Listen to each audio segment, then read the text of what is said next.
yeah, this is the behind the scenes video of how I record, edit videos, and yeah, that's what I use at the moment. But if it's not updated or this somehow gets very old, then there's always going to be a more up-to-date version in the description, which I've left a little section for, so anything that does change I'll put in there. But this is what I'm using at the moment. So this is the camera I use. As you can see, it's Canon G7X, pretty much the camera every vlogger uses, but I thought it still looks good even though it's great quality. Just, yeah, there's all these settings which you can do different parts of filming for.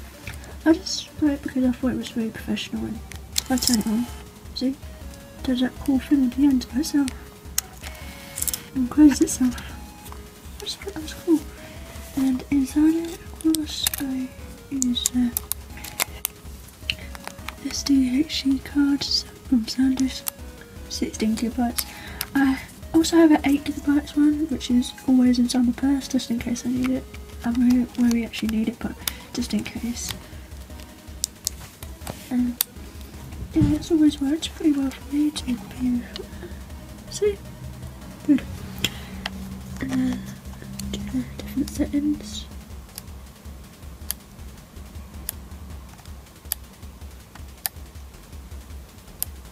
Can't see much difference in them, but we start talking over it all, we'll start seeing all the differences.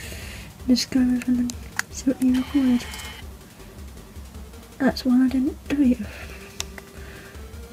I don't even remember taking that. So as you can see here, you can change around with the hotkeys and Videopad, and it's a lot better when you actually register and get a buy a version. It's only like 28 quid, I think it was, it all totaled down to. So it's not even that much for what good quality it is, because even if your screen is really behind on something, it will record in advance for you and do a different gameplay option. There's all different parts on it, so you can change the settings. So that's the mic I use, just a normal mic on Windows 10. I do have another mic, but I'm not sure if it works. I'm not sure where to include that, but I might put it in the description if I find out if it works. I don't really use the webcam much because it takes up a bit too much power, especially when playing something like Life is Strange, and it turns to Yag Central really. But you get the option of putting yoga on, mouse effects. Will you shut up? Seriously. That's the only thing I don't recommend. Don't get a Toshiba because they don't shut up in notifications. Unless you can find a way to turn it off. Good value for money, man. And I prefer it to Fraps because I've done some research, and Fraps, it's a lot more space. It's like 2 GB or something for the program, and then that's on top of whatever you record and everything. So everybody was saying it's a lot better for shorter, like 3 minutes of recording at the most, and then Bandicam's a lot better for just younger recording. I do hours recording the other day and for that, and it all worked perfectly. There's 3 ways of getting this. You can either get a prac version with it, or get codes with it.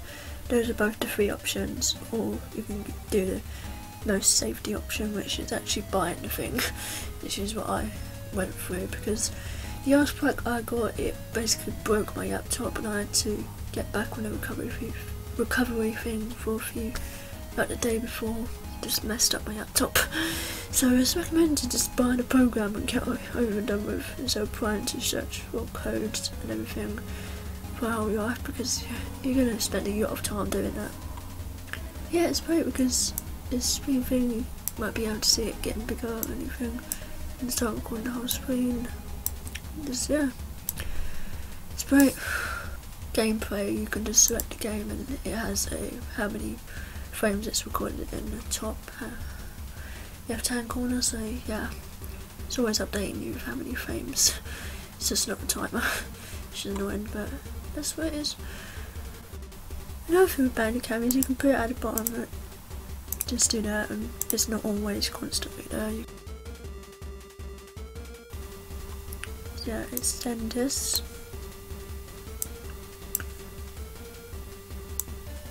So whichever one I would want to open, I'll just open that one for example.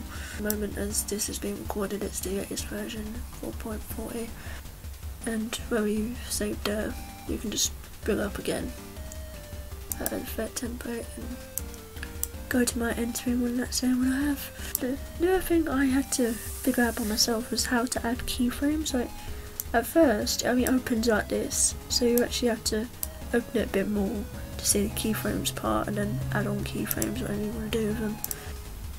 All there. I normally do it from there at first because it takes a lot shorter to load if there's a lot there, and then I'll progress on to that at the last minute just to change it into HD at the end. It has similar things to Premiere Pro, it's just yes confusing. Like, it has that start and end thing that you just saw.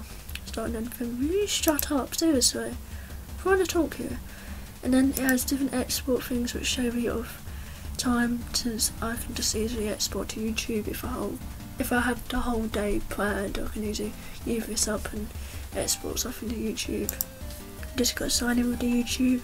Make sure it's the white one, by the way, so I didn't make it the white one the other day. And I actually demi put part 1 instead of part 2. And you can do the simple things, like, but you can't do any more than this, because after this it's just you start exporting and then it uploads. And you actually see it on your channel when it gets to the uploading part. So yeah, this one has the same buying options as or getting options as Bandicam. You can either get it with a code, pack, or buy it for yourself. The thing with Bandicam is you can buy the license and you have it forever. It's nice with Bandicam because you just get to upgrade it and everything, and you only have to pay once and that's pretty much it, so that's a good value for money. But Videopad, I've tried to look for the proper thing for it, and I think you have to pay each time you want to upgrade, which isn't great. I don't really like that kind of thing, so I would say get the free version, or if you find one if you find a version of Videopad you really like, you can buy that option, but you're entitled to do whatever you want to do. And the thing about saved me up trouble is whenever I accidentally the computer shuts down by itself, it saves it automatically, so it just says load unsaved project, which saves you your time. You'll be wondering, oh, you've missed out a tripod, actually, well done. I don't actually have a tripod. I was supposed to get one a very long time ago. I found a cheap one from PC World for 12 quid, which isn't much, but I'm not great at tripods either, because every time there's these technical bits you gotta actually learn to use yourself, or try to learn in 12 hours with all the instructions they give you. There's so much to it when I could easily use my chair, just put the camera on top of there, and all that view over here. I always love these sort of videos of YouTubers, it's nice to see what they use and their experience and just what they find best to use, so hopefully this has helped out in any way. I don't know. The first camera I used was pretty crap, so your first camera doesn't have to be HD or anything, it can be even just your phone it can be, and yeah, that's pretty much all there is to it. Make sure I show this first. Yeah.